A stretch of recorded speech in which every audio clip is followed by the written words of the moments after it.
હવામાન નિષ્ણાંત અંબાલાલ પટેલે ફરી એકવાર વરસાદને લઈને આગાહી કરી છે। દક્ષિણ ગુજરાતમાં ભારે વરસાદની આગાહી કરાઈ છે, જ્યારે સૌરાષ્ટ્ર અને ઉત્તર ગુજરાતમાં વરસાદની શક્યતા હોવાની વાત અંબાલાલ પટેલે કરી છે। 2-3 જુલાઈથી એક હવાનું હળવું દબાણ ઊભું થવાની શક્યતા છે। કદાચ ડીપ ડિપ્રેશન થઈ શકે।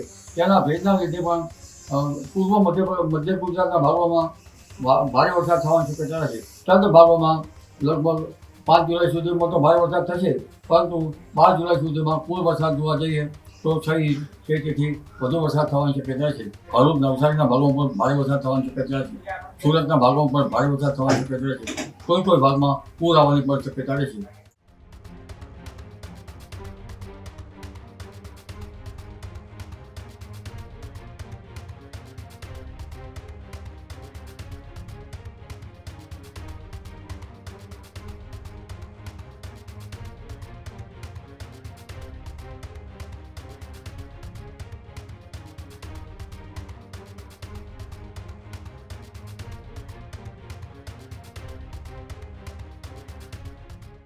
હવામાન નિષ્ણાંત અંબાલાલ પટેલે ફરી એકવાર વરસાદને લઈને આગાહી કરી છે। જ્યાં હવામાન નિષ્ણાંત અંબાલાલ પટેલે કહ્યું છે કે આજથી વરસાદની સિઝન આમ તો શરૂ થાય તેવી સંભાવના છે, ત્યારે હવામાન નિષ્ણાંત અંબાલાલ પટેલની આગાહી આજથી ગુજરાતમાં વરસાદી માહોલ જામવાની શક્યતા છે। રાજ્યમાં ચોમાસું વધુ સક્રિય બનવાના સંકેતો છે।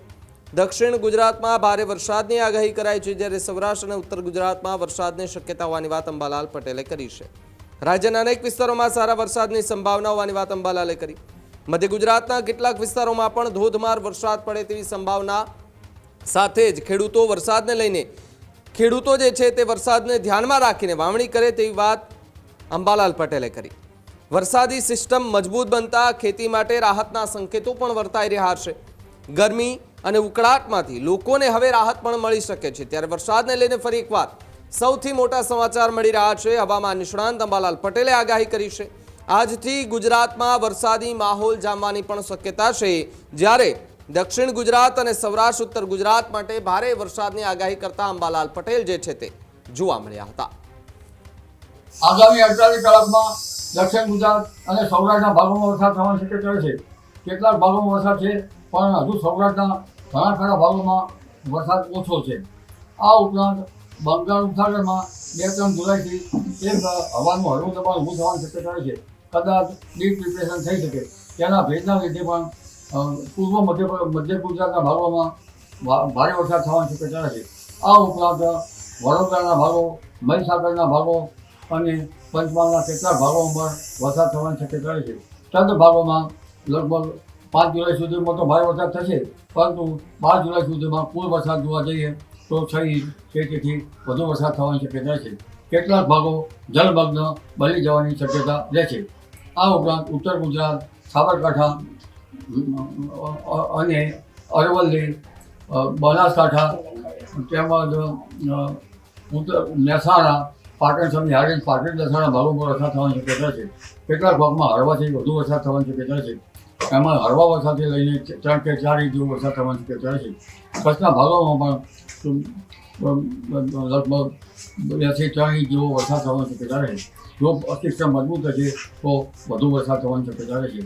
આ ઉપરાંત તારીખ 5 જુલાઈ સુધીમાં દક્ષિણ ગુજરાતના ભાગોમાં ભારે વરસાદ થવાની શક્યતા રહેશે, અને તારીખ 7 જુલાઈ અને 12 જુલાઈ સુધીમાં તો આ ભાગોમાં ભારેથી ભારે વરસાદ થવાની શક્યતા રહેશે। આવા ડાંગ વલસાડના ભાગોમાં ભારે વરસાદ થવાની શક્યતા છે। કોઈ ભાગમાં અતિ ભારે વરસાદ થવાની શક્યતા છે। ભરૂચ નવસારીના ભાગોમાં પણ ભારે વરસાદ થવાની શક્યતા છે। સુરતના ભાગોમાં પણ ભારે વરસાદ થવાની શક્યતા છે। કોઈ ભાગમાં પૂર આવવાની પણ શક્યતા છે, અને સૌરાષ્ટ્રના ઘણા ભાગોમાં પણ 3 ઇંચ કે તેથી વધુ વરસાદ થવાની શક્યતા છે।